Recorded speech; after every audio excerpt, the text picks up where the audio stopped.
Moi si naye kolobela yo nazo ba message belé ya basi partout na Angola et na Congo partout alors on entend ba mboka te.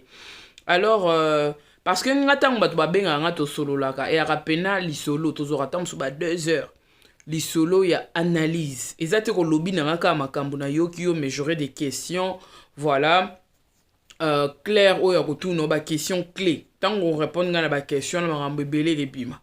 Donc tout ça rappelle analyse il y a via mutu il y a passé il y a conjoint ou yozo betali solo to conjoint il faut tout na ba question pour te comprendre niveau likamuzani ni parce que tout nous peut ça conseil à ma bête mais na ba ka ebele to constater na ba couple mingi oyo moi si azana mayele mingi atanga mingi azana makasi mingi ya koluka mbongo ke mobali amemaka hein, voilà plus d'argent à la maison ba idée na ye ezaka très efficace c'est un peu elle qui domine quoi on peut dire ça comme ça de manière passive donc c'est elle qui domine à la maison alors soki mobali oyo ya bali azana ba niveau anate au moins ata musu mwasi na sope baka mususu mwasi aza na maîtrise donc aza universitaire aza sa licence aza la maîtrise et tout donc mobali aza nega desi sa pamba mais le quoi ba yebana na quartier babalani sikoto ba fani na ngati ndaka libala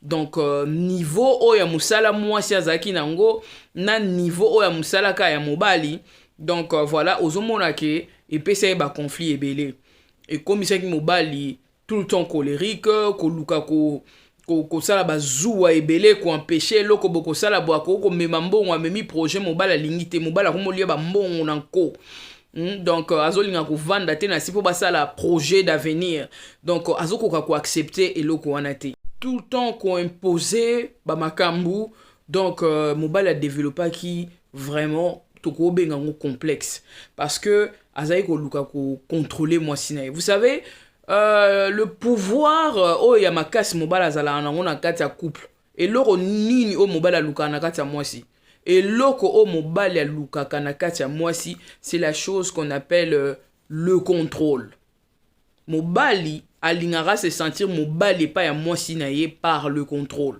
ayebi que non naza na contrôle ma ramnioso nenga tikali awa na ndaku tango na ozonga na okutela nena ebisi ezala boy et tout siko tango ozomona ke mwasi aza na niveau koleka mobali akutanaka peut-être na ba ministre akendaka ba voyage azozonga bo azosala bo azokotisa mbongo ebele donc mobali soki aza encadré te soki aza enseigné te aosala ba dégâts akosala ba dégâts ya makasi oyo ekobanda kopesaka tout le temps mwasi parce que ce serait une façon pour lui de tirer l'attention de la femme une façon pour lui de s'exprimer dire que c'est lui le chef ozomona na ba plupart des cas omona peta muso abando zwa bambanda aokoma infidèle pourquoi parce que alinga prouver na mwasi malgré niveau za nango malgré ba mbongo na yo mais moi je suis l'homme je resterai l'homme donc yo lokola ozos kanisa sopoza nani bambanda vous voyez.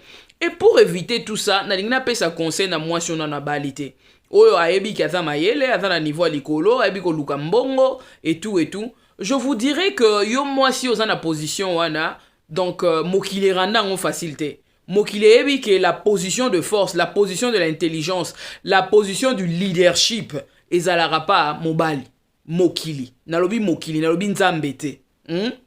Mokili est déterminé que c'est l'homme qui est le puissant quoi donc voilà ce n'est pas normal de voir une femme intelligente une femme leader une femme voilà où aza na pouvoir na kati na ye ba olobaka que non aza trop masculine aza mobali donc alinga koma mobali mwasi mobali akoma mwasi alati pantalon et tout mais oubliant que ezana basi mususu hein je vous assure ezana basi mususu nzambe ya pesa bongo parce que souvent son nzambe pesi mutu bongo c'est pour le leadership ce n'est pas pour rien parce que l'art de réfléchir de l'intelligence de la sagesse et l'art de parler hein donc l'oratoire ezalaka mingi pona batu oyo ba pesa meli leadership bakambi parce que soki oyebi koloba ozana mayele na mutu c'est pour en faire quoi c'est pour créer des sociétés, être un leader, kozala entrepreneur et tout. Donc, moi si o azana ba capacité wana, azana problème makasi. yango message na ngeza na basi ya mayele basi yo batana na biso lelo o sentir pena ke mayele bongo vanda oza na vision ya musika wana mayele ko luka mbongo ozaka na ba projet ba vision ya musika okanaka kosala politique. En tout cas j'encourage hein, énormément j'encourage. Tu veux écrire un livre comme auteur ou comme avocate magistrate bona boye et tout, donc ba fonction eza ebele to aussi sango awa to comme pilote tout ça. Donc bravo à toi, continuez, mais yeba eloko moko mobali okobala kolinga te oleka na niveau. Donc moi si o azana ba qualité na uso tanga dating pool na yo babenga ngo bon en anglais dating pool na yo ezaka 25% mibali. Donc mibali nyonso baza ya yo te. Mobali nyonso tute nda bongi na yo. Mobali abongi na yo aza mobali oyo aza ndeti yo ou bien leki yo. Ozo mona berer mingi basi ebele ba osale komi ke non oh azan espace célibat yeba ke ba ko accuser d'orgueil ba ko accuser yo ke oza hoten ba ko accuser na makambo ebele bazo accuser voilà o eza identité na onzamba pesi intelligence na yo ba koma ko accuser ngo balobi yo te o lekisa ko mona ka koza nani mais bazo ko accuser biloko donc ba attribut o nzambe ya pesi yo siko soki bazo ko accuser ba attribut biloko o nzamba te kati na bazo ko funda yango ke non olingo laksaka nini o mona ka ke yondo zalaka nani. Pourquoi? Parce que eza identité o nzamba pesi yo siko so bazo ko accuser ngo o sala nini o changer o ko mazoba.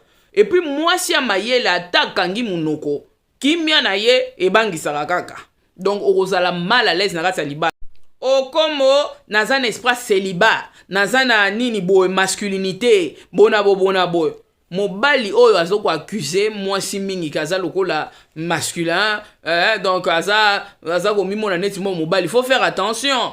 Peut-être aza na niveau na yo te parce que aza na basi oyo nzambe asali ndenge wana abotami peta mususu na kati ya mibali azokola lokola mobali courage mayele biloko nyonso tout, donc aza capable ya ko assumer même ta position ya ko diriger mboka ya ko diriger o ezali ba assemblée tout monde na ba mboka na biso mukonga na omona femme présidente au Congo. Je serais très contente de voir cela parce qu'il y a des femmes qui sont capables et c'est Dieu qui a donné, parce que nzambe tango azo sala mwasi voilà liboso nzambe nous sommes des âmes, nous sommes comme des anges. Mais devant Dieu, mes amis, nous sommes des esprits. Et l'esprit n'a pas de sexe. Alors, na kati ya esprit wana ba pesi yango ba attribut. Tango yena mokili ba pesi nzoto. Mokili bandi ko éduquer biso ke moi ça zaka boy. C'est ça? Donc la femme doit rester à la cuisine. Ndenge mutu moko yembaka avec tes diplômes, ton travail dans la cuisine. Donc avec tes diplômes, avec ton travail, avec tout ce que tu as, la femme, c'est dans la cuisine. Mokile lobi na biso ndenge wana. Mais est-ce que c'est vraiment bongo? Non. Moi, je trouve que le monde a piétiné beaucoup la femme. Nazara féministe c'était. Mais naza pour kolobake, mobali aza mokonji, nzambe asali bongo na kati ya libala. Mais na société, na ba misala, na ba wapi, na ba fonction et tout. Et l'homme et la femme peuvent assumer. C'est vrai que ça ba misa muso eza makasi. Et ceux qui aza entraîné à kosala yango malamu. Yango na ko informer yo mwasi. Oyo ozana ba capacité ya makasi. Okenda ba classe ya likolo eza lokola ngambo. Ozana mayele mingi na mutu, ozana force ya koluka mbongo. Babengaka yo mwasi nzambe, mwasi mobali. Ndeko nanga mwasi eza ba tribu o nzamba pesi yo okoko boya ngote. Bokonzi leadership mayele eutaka pa nkolo, mais dating pool na yo mibali nyonso te baza po na yo. Na ebisi yo mibali oyo kozwa eza 25% au moins ya mibali ndeku na omona ke okowumela pozo mobali. Okowumela pozo mobali wa bongi na yo. Mibali bando kima yo, bando banga yo, bazo mono neti, moi genre bazo yeba te bako solola ni na yo parce que niveau ya réflexion eza likolo et comprend que eza normal. Comme je disais, un jour tu finiras par rencontrer l'homme de ta vie, c'est lui qui te ressemble ou alors c'est lui qui te dépasse pour t'encadrer. Pour aza lokola yo, aza capable ya ko comprendre état na yo wana, a ko soutenir yo, aza enseigner pour azo yeba que oyo zali ye paza ozomona ou bien leki yo bazali comme ça il va commencer à te tirer à rozala na zuwa na yo te mais oyo aza na se na yo yaya eza difficile hein alors na ka wana na yebisaki moninga mwasi na lobi keba eza kindoki ya famille te eza ba lien to bondeli pe mingi et tout mais il faut savoir faire le choix ya mobali na ba niveau na ba capacité na comprendre yo ya réflexion et tout pour mutu maela bunga raté hein. Donc il suffit sur la naïka à mouquer 2-5 minutes tu comprends déjà façon à réfléchir ba capacité mentale aussi donc ba capacité spirituelle et ça n'est moté façon yo zo moni la makambu peut-être yo moni en siko ya au moni peut-être dans 2-3 ans. Oui, il y a des gens qui réfléchissent comme ça. Hein. Batu mingi ya mayele ya sagesse na mokili oyo bazan ba problème ebele. Pourquoi? Parce que tant bavani na milieu moko, c'est comme si eux ben on va hypersensible. C'est comme si eux ils vivaient déjà au 30e étage. Ce qu'on zo vanda na batu o bazo vanda na 10e, 5e étage et la manière de réfléchir ou alors de voir les choses, ils en inventé. Vision ya mutu o azan na 30e étage, azo mona musika, partir musika azo mona voiture o eza kuno na bifurcation. Mais mutu oyo azan na 5e étage na 2e étage, ya o mona nete parce que clôture ezo ko empêcher. Si aya ko mata na 30e étage, vous savez c'est quand? Donc au moni que différence, il y a ba vision, il y a compréhension et causale. Yango mona emo poster vidéo ozolo balikambu oyo eza clair comme de l'eau. Mais mutu moko azoyelo ba argument moko boye, azoyelo ba discussion moko boye, yo mozo comprendre mais alingi nini? Hein? Eloko nini alingi? Siko admettons siko mutu wana oyo bali bongo na eza mukie boye. Yo mwasi bongo ebele na kati ya mutu amukie. Ozo comprendre? Ba conflit banda obota mikonyoso.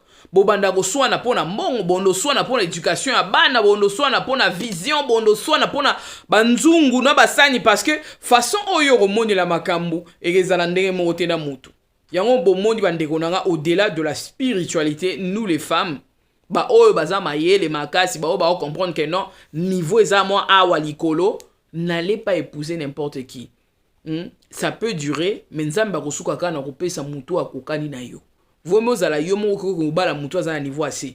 Awa na liko lobela mbongo te, mais nazo lobela mayele ya perception ya mamba mokili ya ndenga o comprendre mokili ya omo ba couple beleza na ba conflit. Ezate mobali nyonso o azotambola, mwasi nyonso azotambola azana nzoto, mwasi nzoto mibali. Boko osangisa na bino nzoto OK. Mais est-ce que boko kovanda esika moko? Parce que libali ezate que non 24/24 ka ko 500 nzoto. Mais zape na makambo ebele koleka.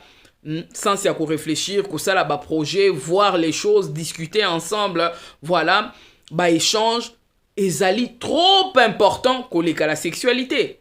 Ozomon, ba mibali bazo ke neko bimana basi andumba basi bazo ke obimana mibala ndumba po mibala ndumba pe bakoma o bateka nzoto. Bazo beta na bango li solo te, nzoto esali kaka pe makambo esili leki mais oyo eza awa na mutu. Il faut faire attention. Yo mwasi ya mayele. Tu te sens mal piétiné. Mobali, nalobi mobali nyonso te. Mobali ya mabe. Mobali ya mabe sera comprendre que bali mwasi wa leke na pouvoir. Pouvoir on a olobela a ezate ya ko piétiner to ko dominer mobali. Mais nazo lobela pouvoir o eza ya aura. O nzamba pesaka. Hein? Mayele, représentation, charisme. Il y a des femmes charismatiques. Donc vous sentez pendant que temps au télé mazo loba donc vous sentez qu'il y a quelque chose. Hein? Basi lokola ba pasteur Joël Kabasile. Basi abongo na Congo. Tala kaka. Maman na lela effort. Mais vous savez moi ça bongo akoba la n'importe qui te. Yo mo sentez pendant que mo trembler.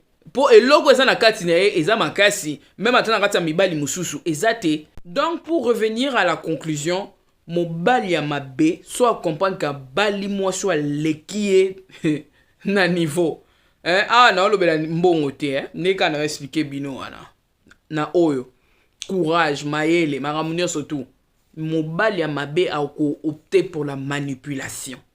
Ça veut dire qu'à comprendre que oza aigle ye ane pigeon a volé moulai mingite a pumba moulai mingite a pumba moulai mingite. Sko yo loko za aigle mata likolo a osa makasi ya kangayo po okenda likolo te ozala kana se bo planaraka wana Pour ça que likolo a se sentir moins homme. Il faut quoi bando bloquer yo. Ke bana ba choix. Et ça on conseil ya. Ah oye baka yo no balite ou. Yo pe o balo za na makambo na comprendre. Ba bisou.